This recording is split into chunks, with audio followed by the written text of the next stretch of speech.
Au Bénin, la détention provisoire du député Atao Mohamed Henouho alimente les débats. Principale mise en cause dans l'affaire dite de faux médicaments, il devait comparaître au tribunal de première instance de Cotonou ce mardi 8 mai 2018.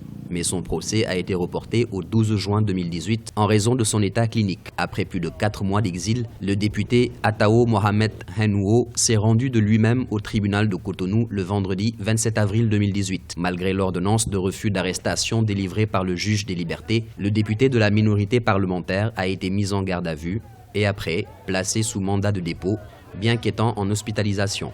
Ce que recherche le gouvernement, c'est la considération que l'on devrait avoir pour ces millions de Béninois qui ont consommé des produits dont personne ne conteste plus le caractère faux. Ce sont des personnes qui ont souffert de maladies, qui n'ont aucune ressource pour se faire protéger, pour se faire rendre justice. Ce que recherche le gouvernement, c'est que cela ne se reproduise plus. Atao Mohamed Henouho, sous le coup d'une dizaine de chefs d'inculpation, a été arrêté par le juge d'instruction de premier cabinet. Il s'agit entre autres d'exercice illégal en pharmacie, de la vente de médicaments falsifiés, de fabrication de produits médicaux ne remplissant pas les exigences de conformité ou encore de blanchiment de capitaux. À ceci s'ajoute un flagrant délit de fraude douanière.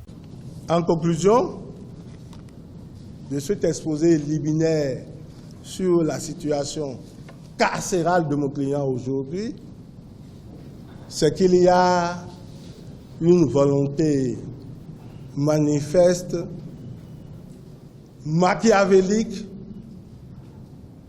conduite avec rage et ruse pour l'atteindre, pour l'abattre. Cette affaire a débuté par une perquisition dans les locaux appartenant au député Atao Henouho le 7 décembre 2017 par la police judiciaire. Dans la foulée, 5 dirigeants des sociétés grossistes répartiteurs de produits pharmaceutiques ont été arrêtés et placés sous mandat de dépôt le 21 février 2018. Ils seront condamnés le 13 mars 2018 à 48 mois de prison ferme, 10 millions de francs CFA pour chacun des patrons des sociétés, le tout assorti d'une amende de 100 millions de dommages à verser solidairement à l'État.